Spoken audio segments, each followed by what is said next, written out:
Thanks for watching Afternoon Live. You've probably heard 2025 being called the Year of the Snake, but what does that really mean? Here to break it down for us, we welcome all the way from Hong Kong, astrologist Letao Wang. Thank you so much for joining us and waking up early. You're many time zones ahead of us, so we appreciate you being here. Thank you so much for having me, Hannah. It's a pleasure. Tell me about the Year of the Snake. When does it officially begin, and what are some things that we should be on the lookout for?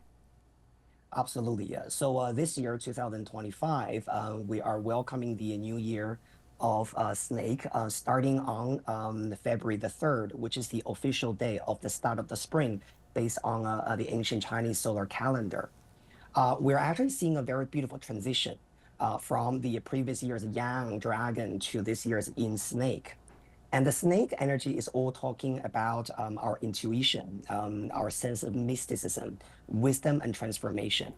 And so if I can use a very interesting analogy to talk about the change from last year to this year, is that if the dragon is a little bit like the emperor wielding its sword, right, charging forward into the battlefield, right, so that we can conquer things, we can achieve things, the snake energy is a little bit like the imperial advisor whispering wisdom at the emperor's ear and saying, Your Majesty, maybe there's a different way we can do this.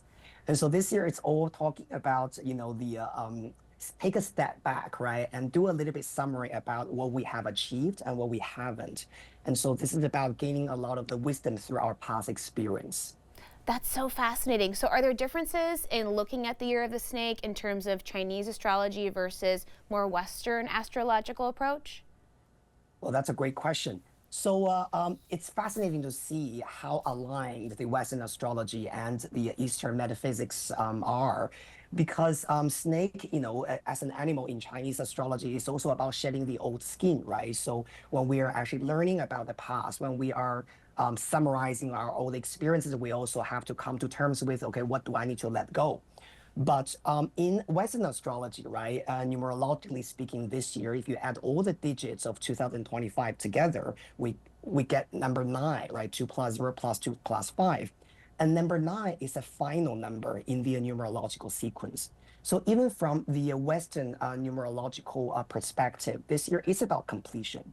This year is about looking back. This year is about growth and also evolution, so that we can finish and complete the previous cycle and move forward with renewed and also refreshed perspectives. Yeah, so as you're thinking about approaching this new year in the Year of the Snake, are there certain opportunities or things that you're looking for growth in and kind of taking that perspective with you? 100%. Yes. Specifically, I would say this year is very important for us to gain the support and find the right type of community that we feel we want to belong to, or we feel like, this is my community, my people. Because this year, the Inwood snake year, Inwood is more a little bit like a vine, if you know what I mean. It needs something to climb onto, right, in order to thrive. And so the Inwood energy tells us that sometimes it's much better when we have the right supportive system around us, the community, the group, the class, right, the good teacher, the good friends around us, and that will really further enrich our experience and help us move forward with the wisdom of the snake. Okay, so can you have your loved ones surrounding you help you kind of lean into that energy more throughout the year as well? 100%, yeah. Okay, what else should we be looking out for in the Year of the Snake? I'm learning so much from you. So I would say another thing about the snake year is that we do have to do a lot of introspection, and because snake is also representing mysticism, right, spirituality, instead of the dragon, the aggressiveness, right, where they're just conquering everything and raising enemy to the ground. So this year I would highly recommend that each one of us have some spiritual practice on a daily basis. This could be about journaling.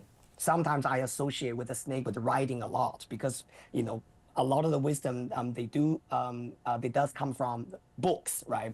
And so it's about reading, journaling, and sometimes about writing what is important, right? Our feelings and thoughts, and again, coming back to that, summarization that I earlier mentioned. And so also meditation, yoga, mindfulness, all these kind of practices could be very, very useful in the Year of Snake. Yeah, that sounds super helpful. What about challenges or certain things to maybe avoid in this season?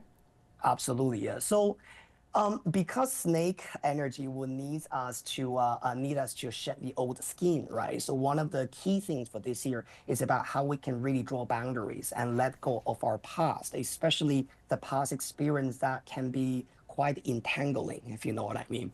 And I think, each one of us, probably we carry some burden from our past. Either it's from our earlier childhood, right? And we just never really release that. Or sometimes this could be about something just happened maybe last year and we're still carrying that burden or we still feel unresolved with that experience. But the snake here is saying that if you cannot shed that old skin, you cannot evolve. And so this year, I would highly recommend that part of us, right? So this is about, okay, what do I need to release and what do I need to remove actively from my life so that I feel light and I feel more motivated and more lighthearted in terms of, moving forward. Okay. Thank you so much for sharing all that with us. It was so nice chatting with you. Absolutely. Thank you so much for having me. Have a wonderful new year. You too. Happy New Year to you. Okay, we'll be right back with more Afternoon Live right after this.